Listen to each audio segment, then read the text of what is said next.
పాకిస్తాన్ ఉగ్రవాదుల ఏరివేత ప్రక్రియకు సంబంధించిన బిగ్ బ్రేకింగ్ న్యూస్ చూస్తున్నాం మనం. భారత ఆర్మీ ఉగ్రవాదులని ఏరి పారేస్తోంది. టెర్రరిస్టుల ఆస్తులని ధ్వంసం చేస్తోంది భారత ఆర్మీ. తాజాగా మరొక ఉగ్రవాది ఇంటిని కూడా పేల్చేసింది ఆర్మీ. కుర్పారాలోని ఫరూక్ అహ్మద్ తెడ్వా ఇల్లు బూడిదైపోయింది. 48 గంటల్లో 7 పైన ఉగ్రవాదులు ఇళ్లపైన అటు భారత ఆర్మీ నీలమట్టం చేసింది. జీన్పురాలో అదాన్ షఫీ, తొకేపురాలో ఆదిల్ అహ్మద్, అటు పుల్వామాలో హసన్ ఉల్ హక్, ఇక త్రాల్లో ఆసిఫ్ అహ్మద్ షేక్, ఇలా 7 ఇళ్లని వీళ్ళని పూర్తిగా కూడా ధ్వంసం చేసేసింది. ఈ దుర్మార్గులని అనేక మంది భారతీయులను పొట్టన పెట్టుకున్నటువంటి ఈ ఉగ్రవాదులని పాకిస్తాన్ పెంపుడు కుక్కల అంతమందిస్తోంది భారత ఆర్మీ. ఇక చోటీపురాలో షాహిద్ అహ్మద్, కుల్గాంలో జాహిద్ అహ్మద్ ఇళ్లను కూడా పేల్చేసింది. టెర్రర్ లింకులున్న వాళ్ళపైన ఆస్తులపైన భారత ఆర్మీ ఫోకస్ పెట్టింది. పెద్ద ఎత్తున ఇంకా ఈ యుద్ధం కొనసాగుతోంది. పాకిస్తాన్ ఉగ్రవాదులు, పాకిస్తాన్ పెంపుడు కుక్కల ఏరివేత ప్రక్రియకి భారత ఆర్మీ సంసిద్ధమైంది. అందులో భాగంగానే అనేక మంది ఇళ్లను కూడా కూల్చివేసింది. ఇప్పటికే శుక్రవారం రోజున బహుశా 2 ఇళ్లని కూడా కూల్చివేసింది. దాంట్లో మొదటిగా ఒక దుర్మార్గుడు ఏకంగా ఎవరైనా పోలీసులకు కూడా సమాచారం లీక్ చేస్తాను ఇంటికి వస్తే వాళ్ళంతటా వాళ్ళే ఆయన కూడా ఒక రకంగా మానవ బాంబుగా మారాలనుకున్నాడు. కాబట్టి ఆ ఇంట్లో ఉంటూనే ఐఈడీ బాంబులు అమర్చాడు. వెంటనే అక్కడ వెళ్ళినటువంటి భారత ఆర్మీ ఐఈడీ బాంబులున్నట్టుగా గుర్తించి వెంటనే అక్కడి నుంచి బయటికి రాగానే కొన్ని క్షణాల్లోనే ఇల్లు పేలిపోయింది. అందులో దుర్మార్గుడు కూడా హతమయ్యాడు. ఈ నేపథ్యంలో ఇలా మరొక ఘటన చోటు చేసుకున్నాయి. ముందుగా ఫ్రైడే రోజు జరిగిన ఘటనకు సంబంధించి ఐఈడీ బాంబులు అమర్చినటువంటి ఆదిల్ హుస్సేన్ తోకర్, విజయ్ బెహ్రా ఈ యొక్క ఐఈడీ బాంబుల చేత పేల్చివేయబడ్డాడు. ఆయన తన ఇంట్లోనే, ఇక్కడ మీరు గమనించాల్సిన ఒక అంశం ఉంది. ఏకంగా ఎంతటి దుర్మార్గాన్ని దారితీస్తున్నారు ఈ దుర్మార్గులు, పాకిస్తానీ ఉగ్రవాదులు, ఈ పాపిస్టి పెంపుడు కుక్కలనంటే, ఈ దరిద్రులంటే తనంతట తానే ఆ ఆర్మీ బలగాలకి తన ఇల్లు అడ్రస్ తెలిసేలా చేసి ఆ ఇంట్లో అప్పటికే ఐఈడీ బాంబులు అమర్చి వాళ్ళు వస్తారు కదా, భారత ఆర్మీ వస్తారు కదా అని వేచి చూస్తూ కూర్చున్నాడు ఈ దుర్మార్గుడు ఆదిల్ హుస్సేన్. వెంటనే అక్కడికి వెళ్ళినటువంటి భారత ఆర్మీ ఆ ఐఈడీ బాంబులట్టుగా గుర్తించి వెంటనే బయటికి వచ్చేసింది. బయటికి వచ్చి రాగానే కొన్ని క్షణాల్లోనే ఆ ఇల్లు బాంబ్ బ్లాస్ట్లో పేలిపోయింది. ఒక్కసారిగా ఉన్నటువంటి ఆ దుర్మార్గుడు హతమయ్యాడు. ఇది ఆదిల్ హుస్సేన్ తోకర్ సంబంధించినటువంటి అంశం. ఇంకో ఘటనలో ఇలా వరుసగా ఇప్పటివరకు 7 ఆచూకీ లభించింది. 7 కూడా హతమార్చారు, 7 కూడా పేల్చేశారు. దాంట్లో అద్నాన్ షఫీ, లష్కర్ ఇ తోయిబాకు సంబంధించిన టెర్రరిస్ట్, ఇక జైన్పురారా ఏరియాలో ఉన్నటువంటి షోపెయిన్ డిస్టిక్లో ఉన్నటువంటి ఆ వ్యక్తిని హతమార్చారు. తర్వాత ఫరూక్ అహ్మద్, ఈ లష్కర్ తోయిబాకు సంబంధించిన టెర్రరిస్ట్. తర్వాత మరొక వ్యక్తి అలాంగ్ ఫరూక్ హౌస్ అదొకటి, ఫరూక్ ఇల్లు కూడా పేల్చేశారు. తర్వాత ఆదిల్ అహ్మద్, తర్వాత అహ్సాన్ ఉల్ హక్ షేక్, ఆ తర్వాత ఆసిఫ్ అహ్మద్. ఇలా ఈ దుర్మార్గుల పేరు చెప్పాలంటే నిజంగా కొంత ఇబ్బందికరంగా కూడా ఉంది. ఎందుకంటే ఈ పాకిస్తాన్ల పేర్లు చెప్పి ఇంకా మనం వారిని పెద్దగా హైలైట్ చేయాల్సిన అవసరం లేదు. ఇక్కడ కనిపిస్తున్నారు చూడండి, వీడే ఆసిఫ్ షేక్. ఈ దుర్మార్గుడే తన ఇంట్లో ఐఈడీ బాంబులు అమర్చుకొని భారత బలగాలని అటువైపుగా రప్పించే విధంగా తన ఇంటి అడ్రస్ని బహిరంగపరిచి అక్కడికి వెళ్ళగానే ఐఈడీ బాంబులు అమర్చాడు. కాబట్టి అటు భారత బలగాలకు కూడా కొంత ఇబ్బంది పడే అవకాశం ఉందని చెప్పి అమర్చాడు. కానీ అలర్ట్ అయినటువంటి భారత ఆర్మీ అక్కడ ఉన్నటువంటి విషయాన్ని గమనించి వెంటనే బయటికి రాగానే ఒక్కసారిగా ఇల్లు ఎట్లా పేలిపోయిన చూడండి. అక్కడ పైన దృశ్యాలు కనబడుతున్నాయి కదా, ఒక్కసారిగా ఆ బాంబ్ బ్లాస్ట్లో పేలిపోయినటువంటి దృశ్యాలు మనకు కనబడుతున్నాయి. ఇది ఆసిఫ్ షేక్ సంబంధించిన అంశం. ఇలా ఇంకా చాలా మంది దుర్మార్గులు ఉన్నారు. కేవలం అటు కశ్మీర్లోనే ఇంకా వందల సంఖ్యలో ఇటువంటి దుర్మార్గులు పాకిస్తాన్ ఉగ్రవాదులున్నట్టుగా పక్కా సమాచారం ఉంది. ఈ నేపథ్యంలో భారత బలగాలు వెంటనే వారిని సమాచారం తెలుసుకొని అందరినీ కూడా పేల్చేసే ప్రయత్నం చేస్తున్నారు. ఇళ్ళని పూర్తిగా ధ్వంసం చేస్తున్నారు. ఇంకా ఈ ప్రక్రియ కొనసాగుతుంది. ఈరోజు కూడా ఒక దుర్మార్గుడి ఇల్లు, ఈరోజు కూడా ఒక పాకిస్తానీయుడి ఇల్లు కూడా పేల్చేశారు. ప్రస్తుతం దానికి సంబంధించిన బ్రేకింగ్ న్యూస్ మనం చూస్తున్నాం. సో తాజాగా మరొక ఉగ్రవాది ఇల్లును పేల్చేసింది ఆర్మీ. కుర్పారాలోని ఫరూక్ అహ్మద్ తెడ్వా ఇల్లుని బూడిద చేసేసింది పాకిస్తాన్ ఆర్మీ. 48 గంటల్లోనే 7 ఇళ్లను కూడా ధ్వంసం చేసిన నేపథ్యంలో పాకిస్తాన్ ఆ ఉగ్రవాదులకు సంబంధించినటువంటి ఆ ఇళ్లను పేల్చేసింది భారత ఆర్మీ. ఇంకా ఈ జరడ పట్టే ప్రక్రియ కొనసాగుతుంది. అటు పాక్ ఆక్యుపైడ్ కాశ్మీర్లోకి సంబంధించిన అంశంలో కూడా జీలం వాటర్తో వదిలి అక్కడ కూడా భయభ్రాంతకు గురి చేసింది. ఇంకా ఎవరైనా ఇక్కడ ఉంటే వెంటనే వారందరికీ పక్కాగా పనితేల్చే అవకాశం అయితే కనబడుతోంది. ఎట్టి పరిస్థితుల్లో కూడా ఈసారి పాకిస్తాన్ని వదిలే ప్రసక్తే లేదు. పాకిస్తాన్ అంతు చేల్చాల్సిందన్న లక్ష్యంతో భారత ఆర్మీ ముందుకు వెళ్తోంది. ప్రస్తుతానికైతే ఎవరైతే ఈ మూకలు మన భారతదేశంలో ఉంటూ మన తిండి తింటూ మనం ఇచ్చేటువంటి నీళ్లు తాగుతూ మనం పెట్టేటువంటి ఆ బ్రతుకుతో జీవిస్తున్నటువంటి దుర్మార్గులు, ఈ పాకిస్తాన్లు, ఈ పిచ్చి కుక్కలు, కారు కుక్కలు, గుంట నక్కలు, ఇవన్నీ కూడా ఇంకా ఉన్న వాటిని కూడా వేరువేసే ప్రక్రియ కొనసాగుతోంది.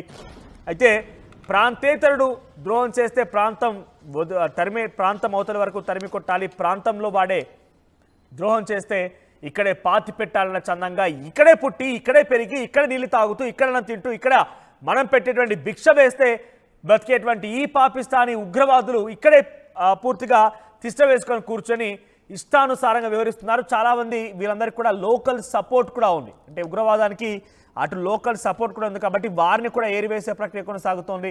7గురిని హతమార్చారు. ఇప్పటికే ఇంకా ఈ ప్రక్రియ కొనసాగుతోంది కాబట్టి ఇంకా కొన్ని వందల సంఖ్యలో మనం ఈ వార్తలు చూడవచ్చు. ఇవాళ రేపట్ల ఇంకా కూడా ఇది సంఖ్య పెరిగే అవకాశం కూడా ఉంది. చాలామంది వారి ఇళ్లలోకి వెళ్ళిపోయి సోదాలు నిర్వహించిన నేపథ్యంలో, వారు అరెస్ట్ చేసే నేపథ్యంలో వారి ఇంట్లో చూస్తే నిజంగా ఎటువంటి ఎక్విప్మెంట్ ఉందంటే, ఎటువంటి బ్లాస్టింగ్ ఎక్విప్మెంట్ ఉంది, ఎటువంటి గన్స్ ఉన్నాయని చూస్తేనే ఆశ్చర్యం వేస్తోంది.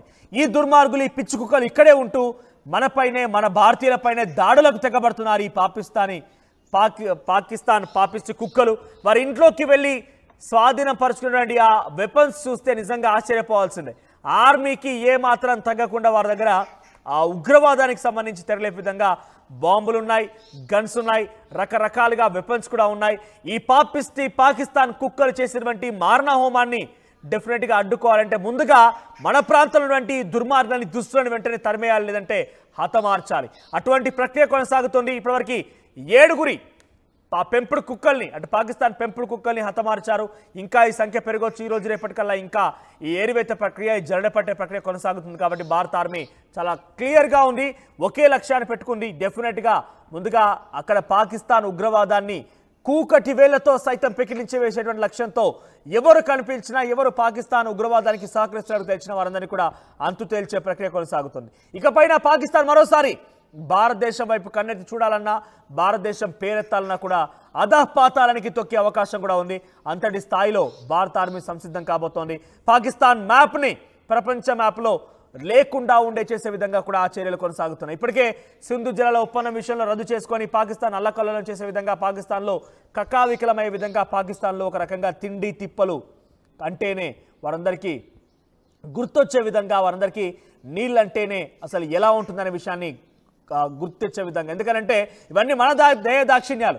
మనం నీళ్ళు ఇస్తే అక్కడ పంటలు పండుతున్నాయి, మనం నీళ్ళు ఇస్తే అక్కడ కరెంట్ ప్రొడక్షన్ జరుగుతోంది, మనం నీళ్ళు ఇస్తే వాళ్ళంతా బతుకుతున్నారు. అటువంటి వ్యక్తుల పైన ఇక్కడ సింధు జలం ఒప్పందం రద్దు చేసి ఒక బిగ్ బాంబ్ పేల్చిన భారత ప్రభుత్వం మరింతగా అనేక అంశాలతో సంసిద్ధమైంది.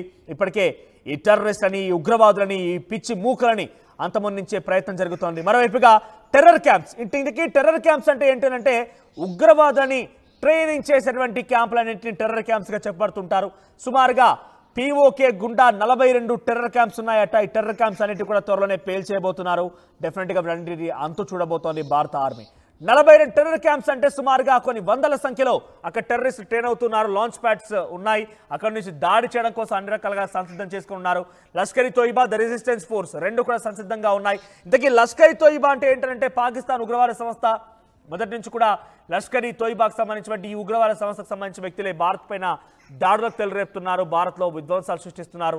దాంట్లో నుంచి పుట్టుకొచ్చిందే మరొక సంస్థ, ద రెసిస్టెన్స్ ఫోర్స్. ఎప్పుడైతే కశ్మీర్లో ఉన్నటువంటి ఆర్టికల్ 370 రద్దయిందో, ఆ రద్దు తర్వాత లష్కర్ ఇ తోయిబాకు సంబంధించినటువంటి పనిచేసేటువంటి యాక్టివ్ మెంబర్ ఒకడు the resistance force and TRF అని ప్రారంభించాడు. అప్పటి నుంచి కూడా దాడులకు తెరలేపుతూ పలుమార్లు భారతీయుల పైన దాడులకు తెరలేపాడు, భారత ఆర్మీ పైన తెరలేపాడు. సో ఇప్పటికే మీరు చూస్తుంటారు, చాలా మంది ఎక్స్పర్ట్స్తో ఆర్టీవీ మాట్లాడుకొస్తోంది. ఈ నేపథ్యంలో చాలా మంది చెప్తున్న మాట ఏంటంటే, ప్రస్తుతానికైతే అటు ఒక గోల్డ్ ఆర్నమెంట్ తయారు చేసే వ్యక్తి ఎంత సున్నితంగా, ఎంత ఒక మెత్తగా మెల్లమెల్లిగా గోల్డ్ని తయారు చేయడం కోసం 1000 దెబ్బలు కొడుతూ ఉంటాడో గోల్డ్ ఆర్నమెంట్ పైన, అటువంటి విధంగానే పాకిస్తాన్ కూడా భారత్ పైన చిన్న చిన్నగా దాడులు చేస్తూ 1000 సార్లు మనల్ని కొంతగా అంటే మనం దాడి చేయడం వెంటనే మనం దాని నుంచి తేరుకునేలోగా ఇంకో దాడి చేయడం, ఇటువంటి విధ్వంసాలు తెరలేపుతున్నాడో అటువంటి ప్రక్రియ అటు పాకిస్తాన్ చేస్తుంటే డెఫినెట్గా మనం ఒక ఐరన్ మెటల్ని తయారు చేయడం కోసం ఎటువంటి దెబ్బలను ఉపయోగిస్తామో, ఒక ఐరన్ మెటల్ని ఒక షేప్ తీసుకోవడం కోసం ఎటువంటి దెబ్బల్ని దానిపై కొడుతూ ఉంటారు. అటువంటి దెబ్బ త్వరలో పాకిస్తాన్ భారత్ నుంచి రుచి చూడబోతున్నట్టుగా చాలా క్లియర్గా అర్థమవుతోంది. ఇవన్నీ కూడా జుజుబి కనీసం వెంట్రుకు కూడా పీకలన్న విషయం వాళ్ళకు కూడా తెలుసు. వాళ్ళకు కూడా భారత్ సత్తా ఏంటో తెలుసు. గతంలో బాలకోట్ సర్జికల్ స్ట్రైక్ చూశారు, కార్గిల్ వార్ చూశారు. ఏకంగా కార్గిల్ వార్ తర్వాత 1971 అంటే అటువంటి సందర్భాల్లో అయితే పాకిస్తాన్ తలపడ్డ నేపథ్యంలో వాళ్ళ బట్టలుడో తీసి మరి అక్కడే వదిలేసిపోయే విధంగా వారి వెపన్స్ని లాగేసుకొని భారత ఆర్మీ వాళ్ళకి చుక్కలు చూపించింది. వాళ్ళకి నిజంగా నేను చెప్పకూడదు కొన్ని విషయం, అటువంటి దారుణంగా పాకిస్తాన్ భారత్ నుంచి రుచి చూసింది. అయినా కూడా ఇంకా వారు తగ్గకుండా ఇంకా రెచ్చిపోతూనే ఉన్నారు. ఈ పాకిస్తానీ కుక్కలు అక్కడ బతకడానికే దిక్కు లేదు, తినడానికి తిండి లేరు, బ్రతకడానికి అక్కడ అన్ని ఎటువంటి వసతులు లేవు, కనీసం వారికి తాగడానికి నీళ్లు కూడా లేవు. ఇప్పుడు అటువంటి దుర్మార్గమైనటువంటి సిచ్యువేషన్లో ఉన్నప్పటికీ తాటిపండు మీద అటు మూలిగే నక్కమే తాటిపండు పడ్డ చందంగా మరోసారి కావాలని గోక్కొని మరి భారత్ని రెచ్చగొట్టింది. దాని తాలూకు రుచి చూడాల్సిన అవసరం ఆసన్నమైంది. ప్రస్తుతం ఉగ్రవాదుల మూకలని పూర్తిగా కూడా హతం చేసే ప్రయత్నం భారత ఆర్మీ చేస్తూ అందులో భాగంగానే ఈ టెర్రరిస్టులు ఎవరైతే ఉన్నారో వారి నివాసాలను కూల్చివేసే ప్రక్రియ కొనసాగుతుంది, పేల్చేసిన ప్రక్రియ కొనసాగుతుంది. ఇప్పటికీ 7 ఉగ్రవాదుల ఇంటిని పేల్చేశారు భారత ఆర్మీ. మరింతగా ఈ ప్రక్రియ కొనసాగుతుంది కాబట్టి ఇంకా సంఖ్య పెరిగే అవకాశం ఉంది. ఆ తర్వాత టెర్రర్ క్యాంప్స్ పైన అటాక్ చేయవచ్చు, టెర్రర్ క్యాంప్స్లో ఉన్నటువంటి ఉగ్రవాదులను కూడా హతమార్చవచ్చు. అవసరమైతే పాకిస్తాన్ పైన ప్రత్యక్షంగా యుద్ధం చేసిన మనం ఆశ్చర్యపోవాల్సిన పని అటువంటి దానికైనా కూడా సిద్ధంగా ఉంది భారత ఆర్మీ అన్ని రకాలుగా సంసిద్ధతతో ఉంది. మీరు అనుకుంటున్నారు బహుశా పాకిస్తాన్ కూడా ఇంతకు మించి దారుణానికి ఒడిగట్టవచ్చు, అవసరమైన సివిలియన్స్ పైన కూడా దాడి చేయవచ్చు కదా అనే ఒక అంశంతో మీరు బహుశా ఆలోచించి ఉండొచ్చు. కానీ ఇక్కడ మీరు గమనించాల్సిన ఒకే ఒక అంశం, భారత ఆర్మీ మీద కాన్ఫిడెన్స్ ఉంచండి, ఇండియన్ ఆర్మీ పైన కాన్ఫిడెన్స్ ఉంచండి. ఎటువంటి యుద్ధానికైనా సిద్ధంగా ఉంది. అది సీవేస్ అయినా వాటర్ వేస్ అయినా అనేక దేశాల మద్దతు కూడా కూడగడుతోంది. ఇజ్రాయెల్ నుంచి మనకు మద్దతు ఉంది, అనేక దేశాల నుంచి మనకు సపోర్ట్ ఉంది. అటు రష్యా కూడా సపోర్ట్ ఇస్తోంది, అమెరికా కూడా సపోర్ట్ ఇస్తోంది, ఇటువంటి బ్రిటన్ కూడా సపోర్ట్ ఇస్తోంది. ఇన్ని దేశాల నుంచి భారత్కు సపోర్ట్ దొరుకుతోంది. కానీ అటు పాకిస్తాన్లకి ఏ ఒక్క వైపు నుంచి సపోర్ట్ లేదు. ఒకవేళ కనుక ఇవ్వాల్సి వస్తే చైనా కనుక ఇస్తే కనుక చైనా కూడా ఒక రకంగా ఆలోచించాల్సిందే. చైనా భారత్ ఏ మాత్రం కూడా తీసిపోలేవు, రెండు సరిసమానంగా పోటీ పడే దేశాలు కాబట్టి ఒకవేళ కనుక చైనా పాకిస్తాన్కి సపోర్ట్ ఇస్తే అమెరికా భారత్కి సపోర్ట్ ఇచ్చే అవకాశం ఉంది. ఇక వివిధ దేశాలు కూడా భారత్కి సపోర్ట్ ఇచ్చి చైనా అంతు కూడా చూడాల్సిన అవసరం వస్తుంది. బహుశా నాకు తెలిసి అంత దూరం వరకు రాదు, పాకిస్తాన్కి ఎటువంటి సపోర్ట్ దొరకపోవచ్చు. ఇక డెఫినెట్గా వార్ కనుక డిక్లేర్ చేస్తే పాకిస్తాన్ అనేది ప్రపంచ మ్యాప్లో లేకుండా పోయే అవకాశం అయితే ఉంది. చూద్దాం మరి ఏం జరుగుతుందో. ఎప్పటికప్పుడు బిగ్ అప్డేట్స్తో ఆర్టీవీ సిద్ధంగా ఉంది. నేషన్ ఫస్ట్ అనే విధానంతో ప్రస్తుతం ఆర్టీవీ పూర్తిగా కూడా ఆర్మీకి సంబంధించిన ప్రతి అప్డేట్ మీకు అందించే ప్రయత్నం చేస్తోంది.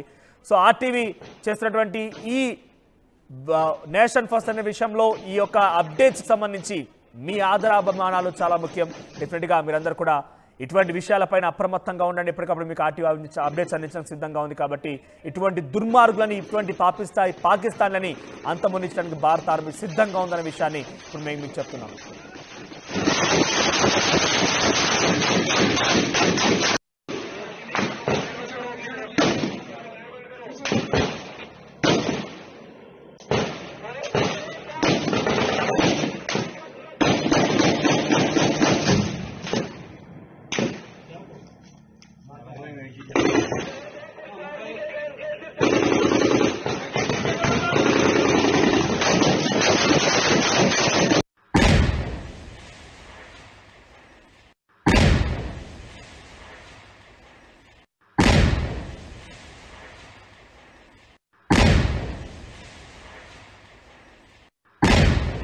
ఇందులో ముద్దుగా హతమార్చినటువంటి ఆదిల్ తోకర్ అటువంటి ఈ రోజు హతమార్చినటువంటి ఈ వ్యక్తి ఎవరైతే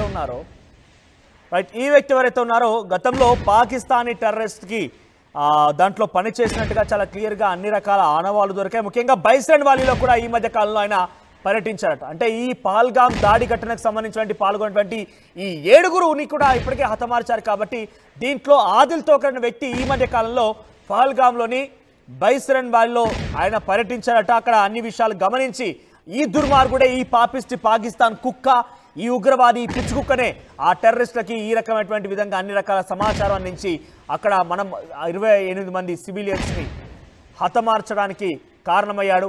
ఆదిల్ తోకర్ అనేటువంటి ఈ వ్యక్తి పహల్గామ్లో ఉన్నటువంటి అన్ని ప్రాంతాలను సందర్శించి అన్ని రకాలుగా అక్కడ సమాచారం తెలుసుకొని ఎక్కడైతే అటాక్ చేయాలి, ఎలా ఉంటుంది, ఎక్కడటువంటి సెక్యూరిటీ సిబ్బంది ఉంది, ఎక్కడైతే చాలామంది సివిలియన్స్ వస్తుంటారు, ఇలా అన్ని రకాల సమాచారం తెలుసుకొని ఈ ఉగ్రవాద దాడికి కూడా ప్రేరేపించింది. అట్ ది సేమ్ టైం ఉగ్రవాదం సంబంధించిన దాడి జరగడానికి కూడా పహల్గాం దాడి కట్ట కూడా ఈ దుర్మార్గుడే కారణం అనేది చాలా క్లియర్గా అర్థమవుతోంది. ఈ మధ్య కాలంలో వెళ్ళినటువంటి ఈ యొక్క ఉగ్రవాదుల్లో అక్కడ పర్యటించిన వ్యక్తిగా ఆదిల్ తోకర్ని అటు భారత ఆర్మీ గమనించింది. అట్ ది సేమ్ టైం గతంలో తోకర్ అనే వ్యక్తి ఏం చేశారంటే పాకిస్తాన్ని కూడా వెళ్ళి వచ్చాడు, అటారీ బార్డర్ ద్వారా పాకిస్తాన్ వెళ్ళిపోయి వచ్చాడు, అక్కడ పంజాబ్ని సందర్శించాడు. ఆయన అండర్వెంట్ ట్రైనింగ్ టెర్రర్ క్యాంప్స్లో, ఇందాక నేను చెప్పాను కదా 42 టెర్రర్ క్యాంప్స్లో ఆయన శిక్షణ పొందినటువంటి వ్యక్తిగా తెలుస్తోంది. ఈ పాకిస్తాన్ కుక్క కూడా అక్కడే, ఈ నీచ్ కమినీ కుత్తే కూడా అక్కడే పూర్తిగా కూడా ట్రైనింగ్ తీసుకున్నట్టు తెలుస్తోంది. ఆ తర్వాత మెల్లిగా అటు ఇన్ఫిల్ట్రేట్ అంటే జమ్మూ కాశ్మీర్లోకి మెల్లగా చొరబడ్డాడు. ఆ తర్వాత మెల్లిగా ఇటువంటి దుర్మార్గాలకు తెరలేపాడు. అయితే Thokar and 2 Pakistan nationals Alibhai and Hashim Musa responsible for the recent attack. ముగ్గురు కారణంగా తెలుస్తోంది. ఈ ముగ్గురులో అలీభాయ్, హసీం మూసా, ఆ తర్వాత ఆదిల్ తోకర్, ఈ ముగ్గురు దుర్మార్గులే ఈరోజు జరిగినటువంటి పహల్గాం దాడికి ప్రధాన కారణం, సూత్రధారులుగా పాత్రధారులుగా తెలుస్తోంది. వారి నుంచి సుమారుగా అటు AK-47 గన్లని, తర్వాత ఇతరత్ర పక్కాగా ఉన్నటువంటి కొన్ని ఎక్విప్మెంట్స్ కూడా స్వాధీనపరుచుకున్నారు. సో అక్కడ జరిగినటువంటి పహల్గాం దాడి ఘటనలో కూడా AK-47 ద్వారానే ఈ దారుణమైనటువంటి ఈ దాడి జరిగినట్టుగా గుర్తించారు భారత ఆర్మీ. సో ఇంకా ఏరివేత ప్రక్రియ కొనసాగుతుంది కాబట్టి ఇంకా చాలా మంది ఇటువంటి ఒక దుర్ఘటన ఎదుర్కోవాల్సిన సమయం ఆసన్నమైంది, ఇటువంటి ఒక దాడిని ఎదుర్కోవాల్సిన సమయం ఆసన్నమైంది. ఇప్పటికే 7గురిని హతమార్చారు, ఇంకా ఈ సంఖ్య పెరిగే అవకాశం కనబడుతోంది.